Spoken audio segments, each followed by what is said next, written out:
Hi, I'm Natalie from Hobbybase. And I'm Rachel. And today we're looking at what's new at Hobbybase HQ.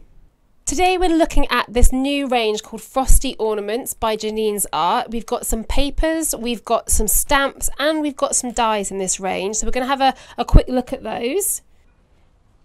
We've got a great paper pack of this range. We've got 2 stamp sets and we've got a whole host of dies. So let's look at the stamp set first, Rachel, shall we? And talk me through those. Okay, so with this stamp set, it's really interesting. It's got many different elements, but you can use it to build a scene. Okay, so it's quite traditional looking as well, isn't it? It's, yeah, I like that snowy scene. Yes, I think that'll work really well. Yep. And this one is full of sentiments.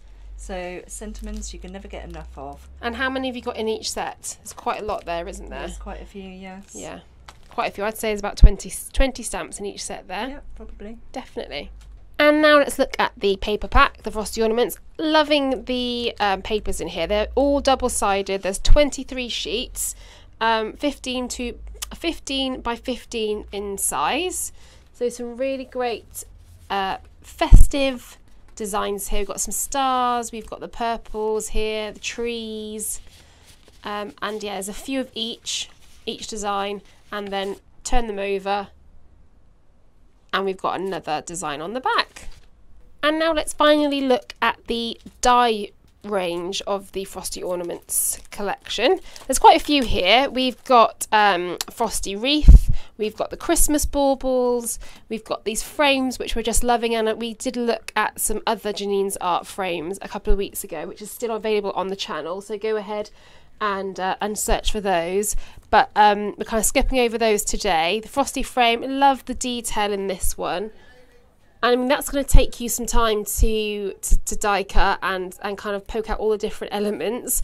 But I think that would work so lovely as a card, as a scene. You can see in the middle there, it kind of gives you an example of how that would fit on your card.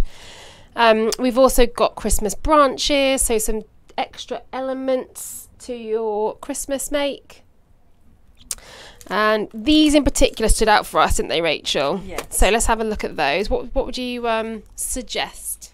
Okay, I think with this one... So this is called Happy Family, isn't it? Yeah, I think you can make a lovely family scene, yeah, but in silhouette. So if you just use black card... Yeah, great idea.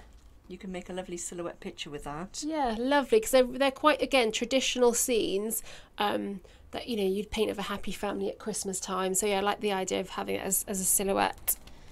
And this one's really interesting because it doesn't die cut this end, so you can actually make your card as long or as short as you want it. So you can just have it as a border, or you can make it slightly longer. But this is the bit that cuts out. Okay, so I'll hold that up to the camera so you can see that in more detail. This edge here is where the what the die cut machine goes through, and then the bottom doesn't have a cutting edge. So actually the whole card could sit, as Rachel was saying, down here, and this is where all the detail sits. And actually there's an example here at the top of the kind of variance in between the top and the bottom. So yeah, really liking that one. They're all available, as I said, on the Hobbybase website, so do go and have a play. That's it for this week's episode of What's New at Hobbybase HQ. We hope you've enjoyed what we've shown you. If you do, subscribe to us below and you'll be kept informed of all the latest videos that we're publishing. Comment and tell us what you love and what products you like to use, and we'll see you next week. Bye. Bye.